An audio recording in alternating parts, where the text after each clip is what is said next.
handheld. I picked it up from them over there. Right. Will you check with them? This is the and it for Anne. I think it is. I think it's being left on the lectern. She always speaks from them. I understand that, but they may have another one for it. Will you just go and check that?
Martin.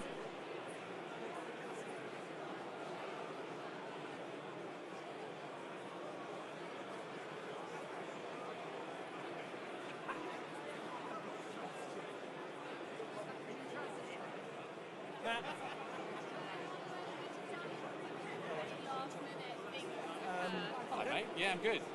I sent my slides. Sorry, I know you're not doing the tech. You happy? Just talk. That's fine. Who's doing the tech? Let me just go and check the tech. Oh, does it actually work? Okay. Oh, they're going to do slides? Well, I have to do a talk, don't I, at midday or something like that. Yeah, I'm going to be introducing. Yeah. Have you? I just want to make sure they got my slides. Okay. Check. You might have to do it without slides, I think.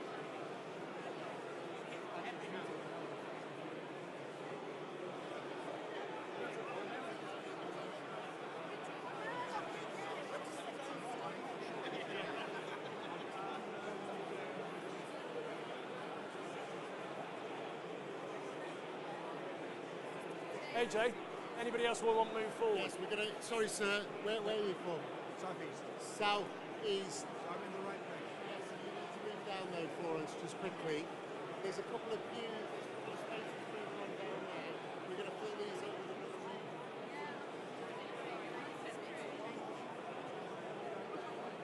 Guys, can you grab a seat as quickly as you can? Yeah. Apparently you're the first person who's got to speak to address the crowd once the press is gone. Come on. Apparently you are. Oh yeah, it's fine. Yeah, Can you make an announcement? This gentleman from the Eastern region, Mr. Love, Anthony Love, has left his credit card. Thank you. Sorry to leave out. Just wave at me if I'll do that before we go in for lunch. Yes. So wave at me. Yeah?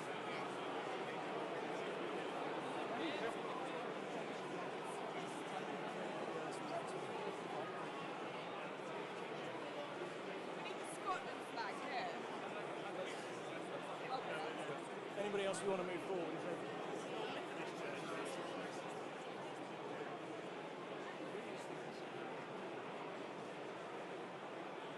It's going to do a water whistle then. How you doing? Can I take that off of you? Thank you. I might just announce that we've got 5 minutes actually.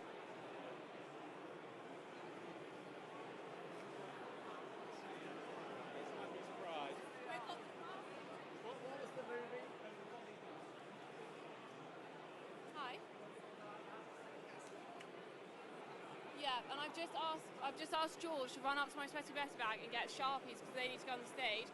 And I'm just about to make an announcement saying that we've got 5 minutes and everyone needs to be seated within 4 minutes. 3 minutes, okay. Okay, bye. Ronnie, am I able to make an announcement from this? Can I make an announcement from this? Yeah.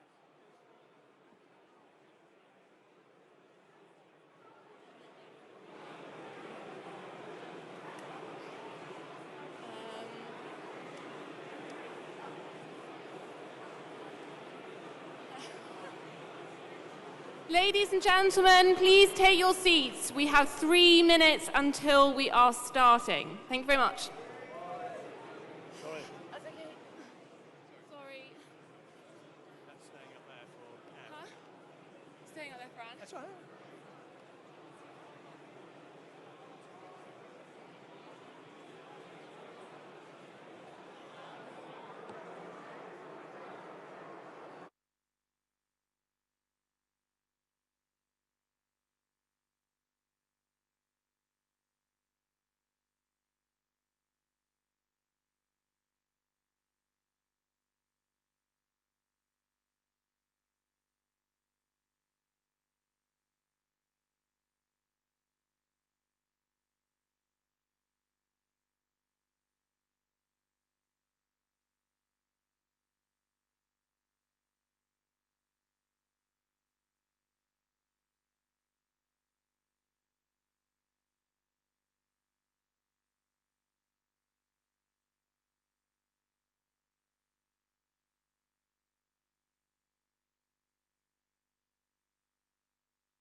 We're now the biggest party in the European Parliament.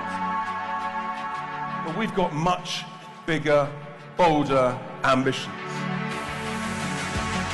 We can find £200 billion by just not doing three things. We're not going to do HS2.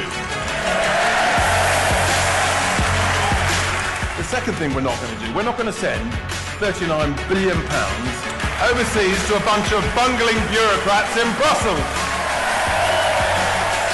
And the third thing we're not going to do is we're not going to send 50% of the bloated, wasteful foreign aid budget overseas.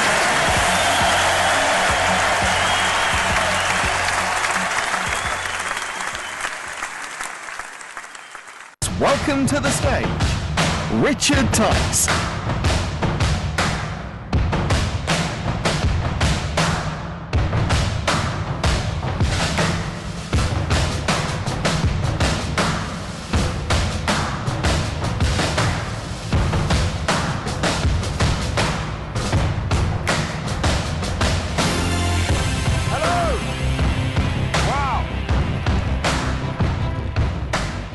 Some welcome.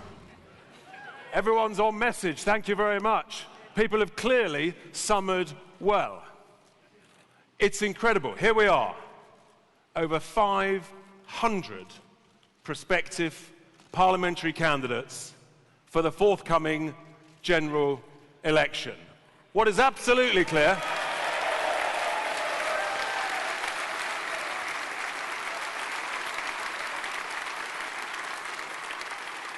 we've got signs, we've got flags, there's going to be a general election, and we are ready. In fact, I think I can confidently predict we're more ready than any other political party. We're going to be ready for whatever parliamentary games Westminster and those politicians throw at us. It's incredible to think it's only 19 weeks ago that we launched the Brexit Party. I have to say it feels a bit longer. 19 weeks ago, in a family-run factory in Coventry, we launched our first event with our first 6 MEPs. 6 weeks later, we'd won a national election. We were the largest, and still are, the largest party in the European Parliament, although, of course, we don't want to be there for very long. And we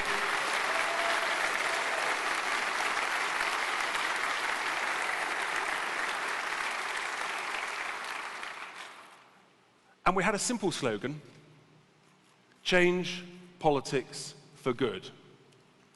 And after that success in that election, the first thing that happened was, thankfully, we got rid of the worst Prime Minister this country has ever seen. And that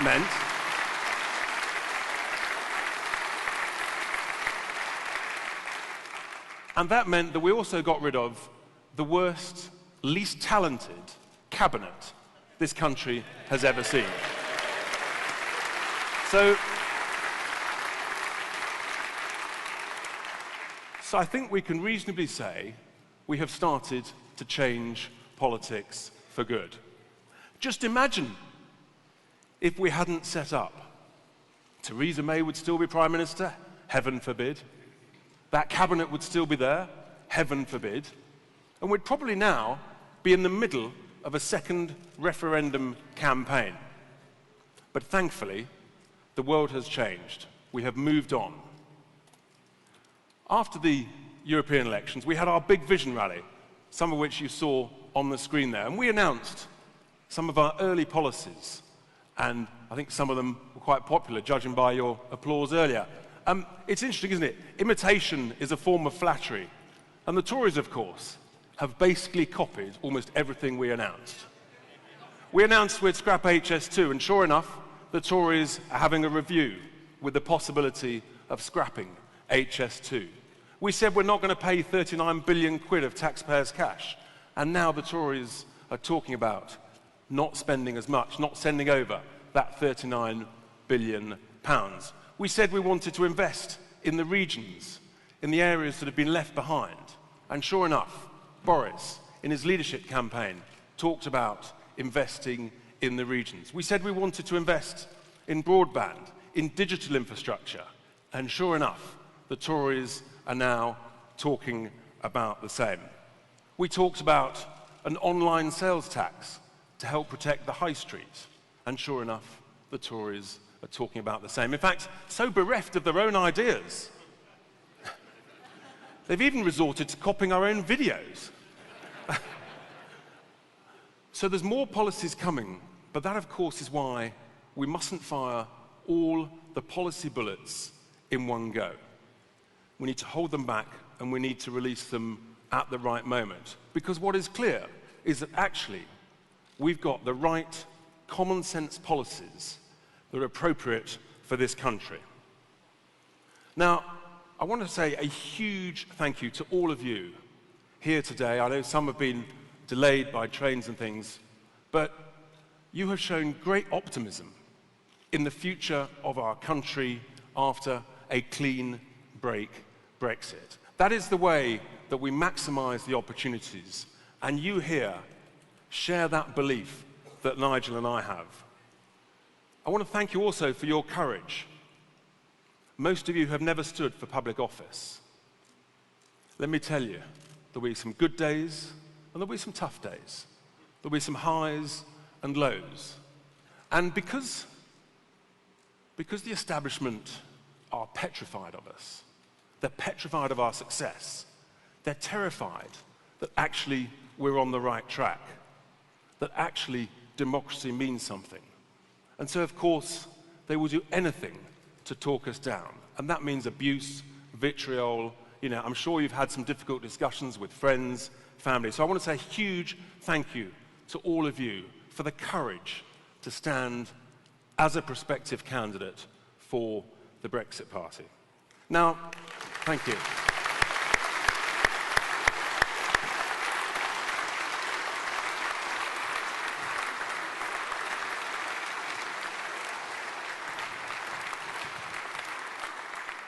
And we've got, you know, it's incredible. People, successful, achievers, doers, thinkers, people from all walks of life. Real people who've done real jobs, as opposed to pretty perfect policy wonks in Westminster. And we've got a short video. We've got a short video just talking about some of the candidates and why they're standing. In just a few months, the Brexit Party has some amazing achievements. We've reset the political agenda, got rid of a hopeless Prime Minister, and made the option of a clean break Brexit the most popular one in the country. But now we face our biggest challenge, to fight a general election across the entire United Kingdom. And we are ready. 54% of people of Leicester East feel like they don't have a voice. So I'm here to give them that voice. There's a lot of people that I've spoken to that said they're never going to vote again, because how can you trust the political system now? People just want common sense, people like them representing them, and that's where the Brexit Party is firmly positioning itself. It's just a party of regular people like myself who want to get involved because we care, and then make sure that this sort of betrayal can never happen again. People voted for something completely new, you know, voted to go out into the unknown and try something completely different and reclaim power back. We all have a stake in it, and I'm one of those people. Even though I'm an ordinary person on Exmoor, running the Exmoor Pony Project, living an ordinary life, I just felt that I had to be part of it. We've stepped up because we simply have to defend and safeguard our democracy, and we're here.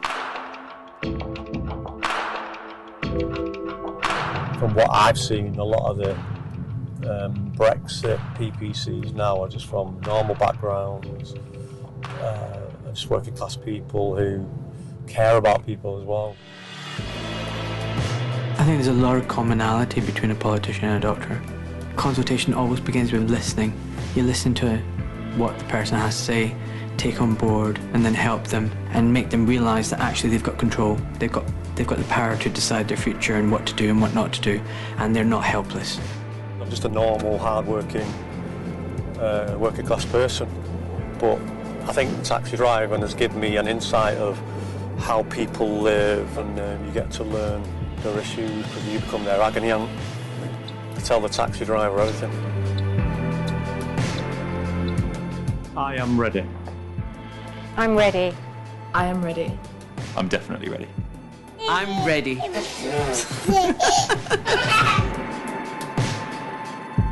We have an extraordinary cross-section of people from every walk of life making a stand for democracy. They will be our candidates at the forthcoming general election, and we are ready. So,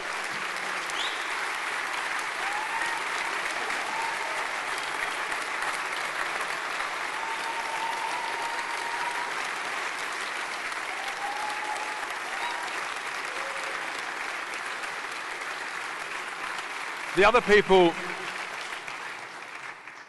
there's some other people, really important people I just want to thank, because, you know, to get over 500 approved candidates requires a huge amount of energy, hard work. We had 3,000 applications reviewed separately by 2 people. We did over 1,400 interviews with 2 people, over 600 approved candidates, and that required incredible hard work, effort, energy, enthusiasm, smiles. And that team was incredibly led by Leslie, AJ, and Toby, and I'd just like to give them a huge thanks.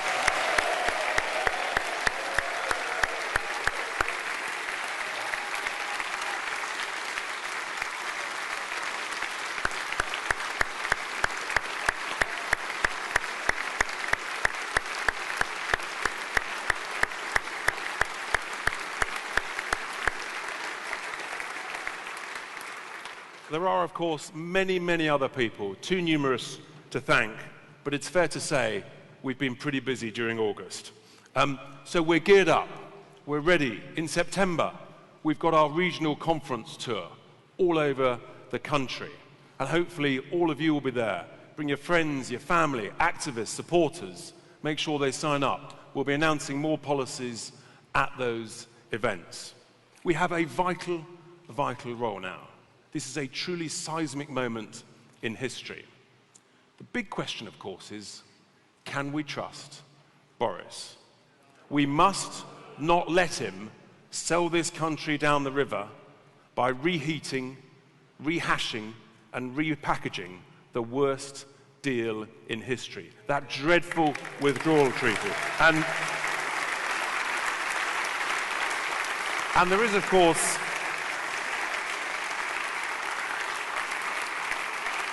it's easy to forget. We've all enjoyed the summer. It's easy to forget just how bad that deal really is. Indeed, when we was re-looking at it last week, it actually made us angry how people could think that that is a good deal for this country. And there is no person better to remind us just what a shocking deal it is than the person who has fought for Brexit courageously. He enjoys breakfast as well. But there's no person who has fought courageously throughout the last 25 plus years to ensure a proper Brexit than our leader. And before we welcome Nigel to the stage, let's just see him on the video. There are many, many Labour seats in which we will now be the challengers, and let's put them on notice today. We are getting ready because we stand up for the patriotic values of millions of people in this country, and we stand up for those 5 million Labour voters who voted Brexit, who've now been betrayed by their own party, as indeed the country has been by the Conservative Party. We are getting ready, we are serious, we are not going away, we mean business, and we will change politics for good.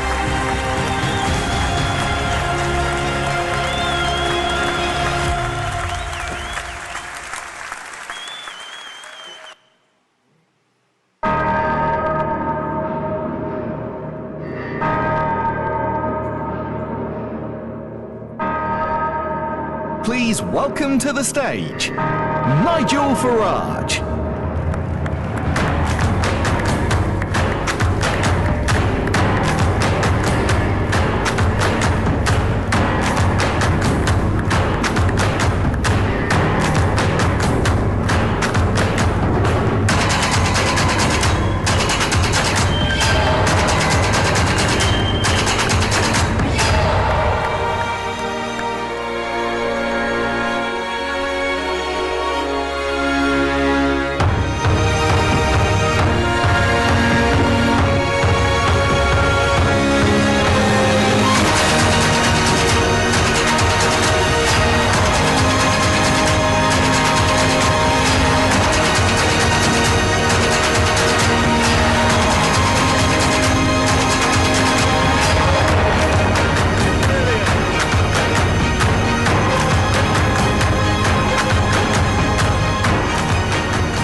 Good morning, Brexit Party. It's extraordinary to think that back in March of this year, all seemed lost from a Brexit perspective. We had a Labour and Conservative Party, both of whom were happy not to take us out of the European Union. We had many of the 500 MPs who'd voted for Article 50, who'd reneged on their promise. And the talk was that not only were we not leaving the European Union, but we were to face a second referendum. And I felt that something absolutely fundamental had broken. Trust in politics, trust in our entire political system, and that is why I founded the Brexit Party, to restore that faith.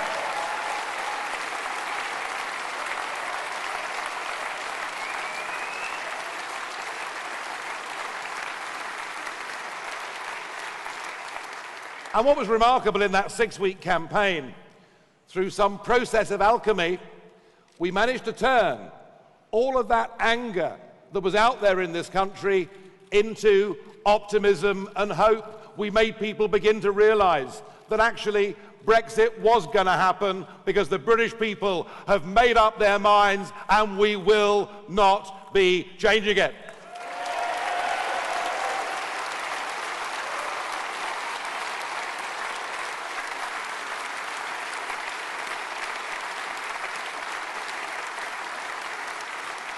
And I think we've got one or two achievements we can be rather proud of. After all, it was our rise and success that got rid of the worst and most duplicitous Prime Minister in British history.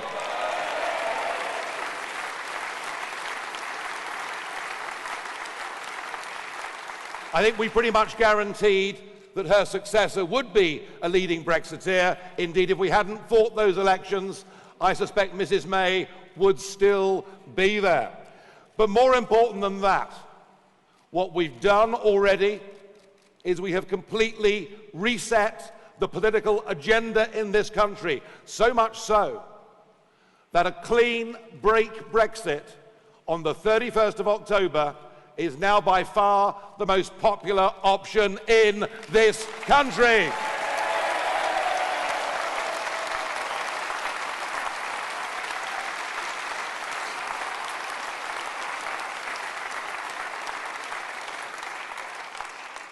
But now we face an even bigger challenge.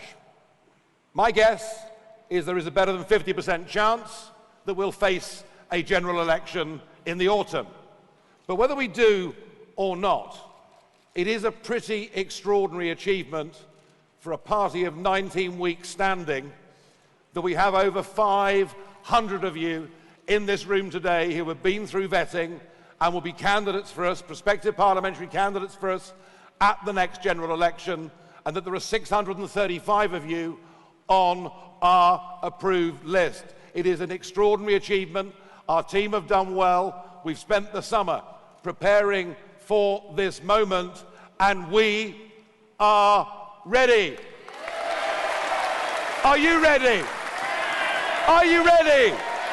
Are you sure you're ready? And boy, we need to be, because I have a feeling that just a few weeks into his premiership, Boris is going off the rails. Oh, I know, it all started brilliantly, didn't it? It all started brilliantly. In fact, as Richard has said already, he pretty much aped every single word and phrase that we used in that campaign. I heard Nicky Morgan this morning talking about telephone connectivity. And I've no doubt there'll be things that we say today that you'll hear within 48 hours. But for all the headlines, and by the way, I'm pleased that Boris Johnson has brought some energy to that job. I'm pleased that Boris Johnson has brought some optimism to that job. I'm pleased that Boris Johnson is saying we will leave on the 31st of October, do or die. The trouble is, we've heard it all before. Because Mrs. May impressed me, I have to say, at her Lancaster House speech. She then went on to tell us 108 times that we would be leaving on the 29th of March. And I have a little bit of a difficulty with Boris, and it's this. When the Chequers Agreement led to the withdrawal agreement, or should we call it its proper name, the new European Treaty, because that is what it is. That is what it is.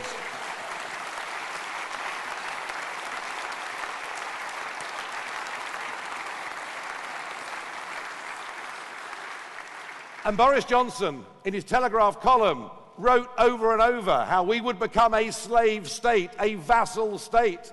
He said it was the most disastrous deal and the worst thing that could ever happen to our country. Yes, it's true.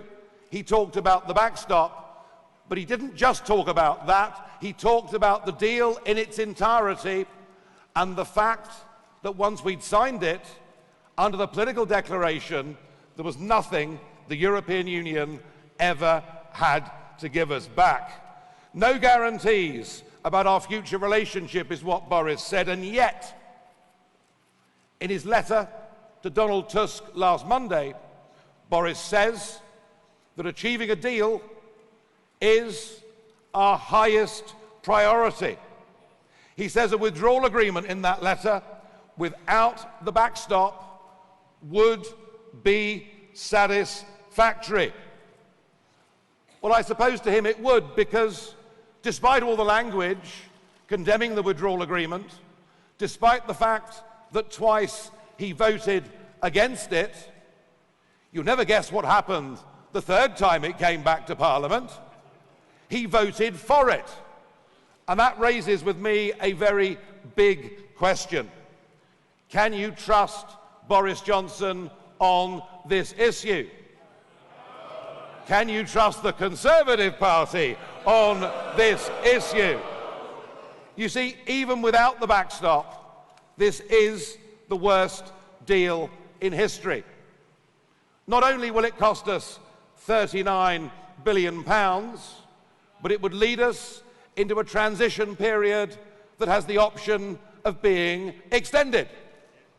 So the transition period, if this deal were to pass, would go on until 2022. Despite all the fine words, it would leave us under the jurisdiction of the European Court of Justice for a minimum period of 8 years. And when I campaigned for 25 years in the run-up to the 23rd of June 2016, saying we want our country back, I didn't do it so that foreign judges could overrule laws made in this country. It's unacceptable.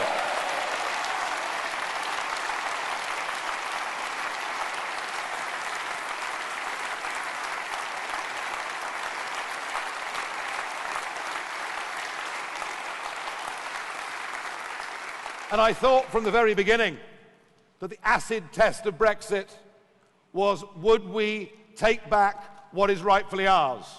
Would we take back our territorial waters, the management of the fish stock and conservation within them, and hand back to the British fishing industry the chance for they and our coastal communities to survive? And this withdrawal agreement does not take back our territorial waters, and for that it is unacceptable.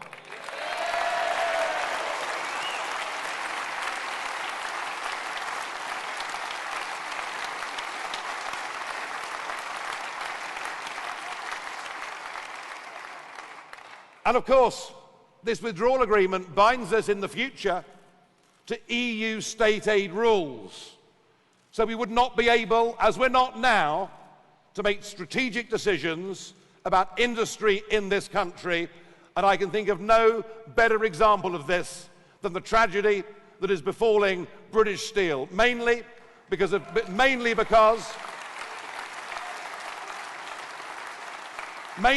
of uncontrolled exports coming in from China, selling steel way below their cost of production, and the impotence of the British government to stand up and defend what is, after all, a strategic industry. Under this withdrawal agreement, we would not be able to stand up for British Steel, and that makes it unacceptable.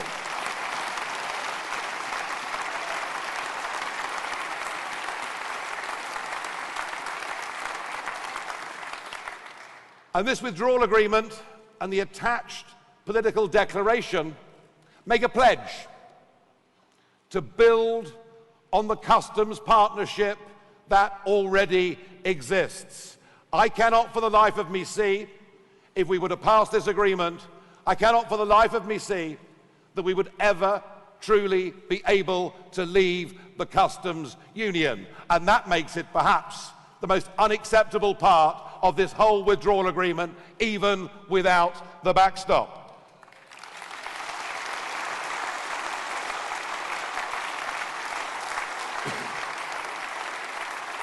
And as Boris said, the first two times when he voted against it, it does not commit the European Union to having to give us anything in return in the future. And yet, this is now his highest priority. And you may have noticed there's been a change of language. Angela Merkel saying find an alternative. Donald Tusk saying find an alternative. Even Mr. Macron being pleasant towards the British for a few seconds at least. And I think Boris thinks that if he can get the backstop amended, he can put it to Parliament, and he thinks that the ERG and many others will fall into line for the sake of the party. Well, Boris, you talked about do or die, about leaving the European Union on the 31st of October. And I would say to you, deliver or politically die, because I tell you this, any attempt, if he carries on with this course, any attempt to put this withdrawal agreement back, and if he thinks he can then put that to a general election, either shortly before or after the 31st of October, I want to make this pledge from the Brexit Party. The withdrawal agreement is not Brexit. The withdrawal agreement is a betrayal of what 17.4 million people voted for, and if you go with the withdrawal agreement,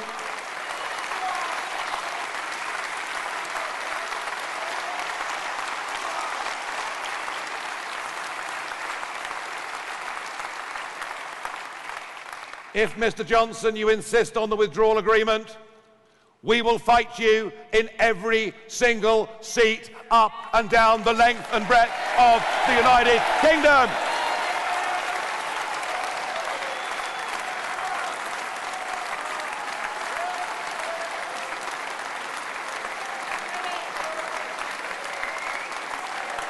Are you ready? I think you are.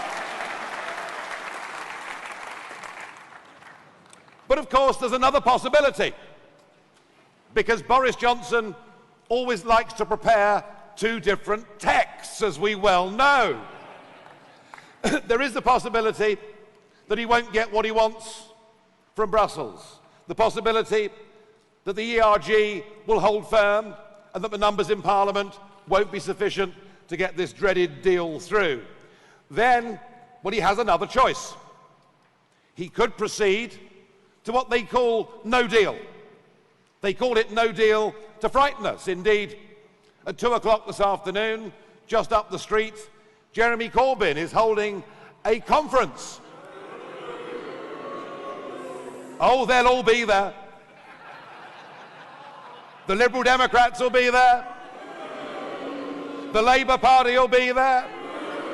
The Scottish Nationalists will be there. The Green Party will be there. Plaid Cymru will be there.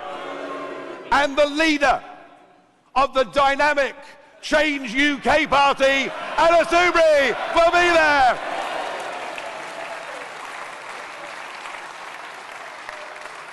So they want to stop no deal. They want to bring a motion of confidence on the Prime Minister. I suspect that they are going to fail. And they are very out of touch with public opinion. Frankly, given where we are, no deal is the best deal. It's the only acceptable deal.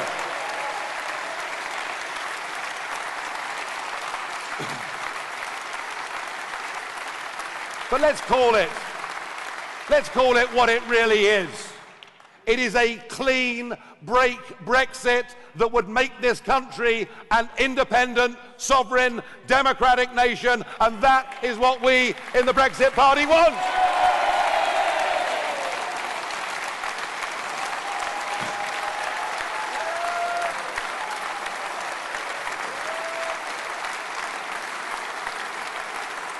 Thank you. Thank you. So let me be clear.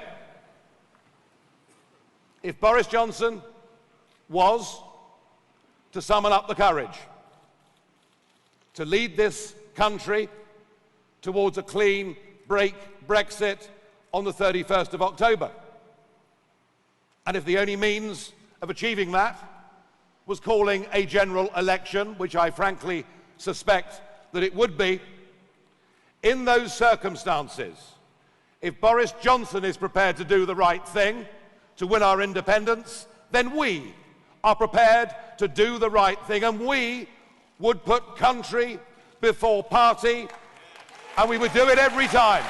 We do it every time.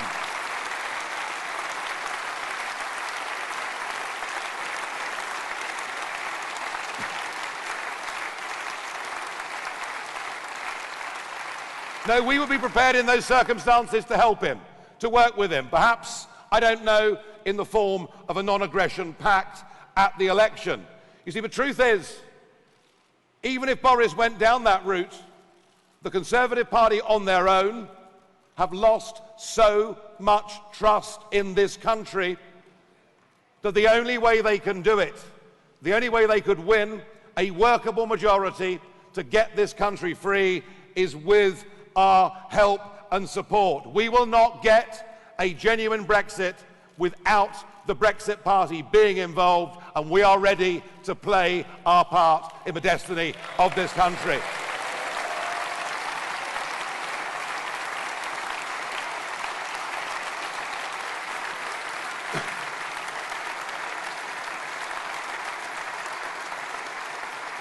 In fact, the truth of it is, the Remain side may have lots of political parties, but for the Leave side, a Johnson government committed to doing the right thing and the Brexit Party working in tandem would be unstoppable, would deliver a big parliamentary majority, and would get this country free.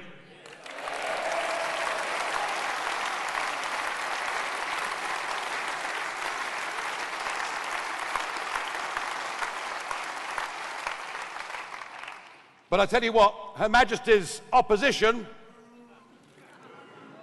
is not now a party we could ever consider working with in any way at all. The Labour Party have become a Remain second referendum party with a few noble exceptions on their backbenches. The Labour Party have now wholesale betrayed 5 million Labour voting Brexiteers, and I say to all those Labour voters out there, the Brexit Party is now the party for you.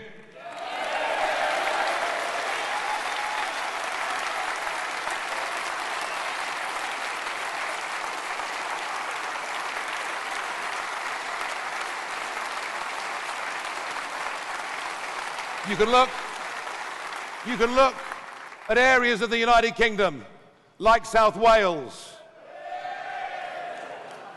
the Midlands. better cast it a bit broader. The whole of the north of England. You can look at areas like that and you can see in constituency after constituency, places in which people voted Leave, who are now represented by Remain members of Parliament. And these clearly are going to be our main target seats in any general election that comes this year or in the years to come.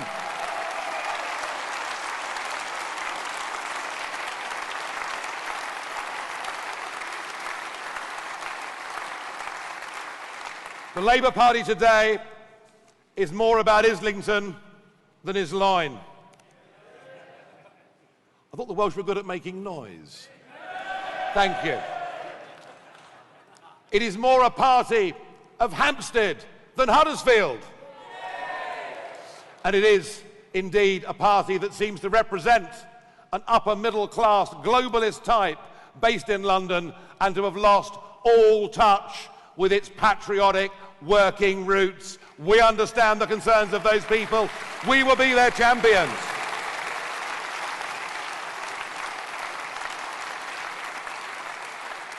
And talking of people, the Brexit Party's motivation is to deliver on that historic referendum result back in 2016. We want an independent, proud, united kingdom. And we've got people assembled here today from every walk of life, from nurses to rear admirals, from doctors to decorated soldiers, from taxi drivers to entrepreneurs, some of you formerly in the Labour Party, some of you formerly in the Conservative Party, many of you never part of any political party before. But what has motivated you to get involved in politics is that you have lost trust in our career political class and believe that it's time for ordinary, decent people to make a stand for democracy, to make sure we take back control of our country. And I think when news gets out from this hall today of who you are and the fact there's 635 of you on the approved candidates list, I rather hope that it begins to concentrate some minds half a mile across the road in Westminster.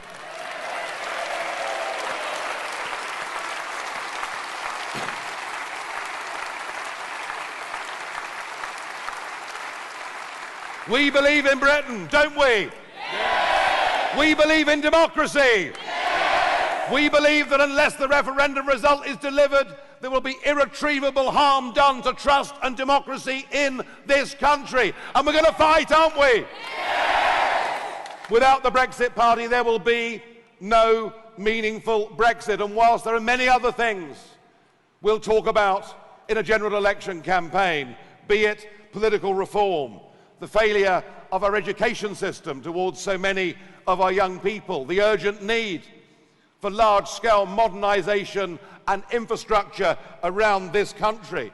Whilst all of those things are important, Brexit is the defining political issue of our age. And whatever comes, whenever it comes, the simple message that comes out from this hall today: you've got it, you're ahead of me. Can you all hold up your placards, please? Our simple message is this: we are ready! Thank you very much indeed, everybody. Brilliant. Get the band to it. Do you want a glass?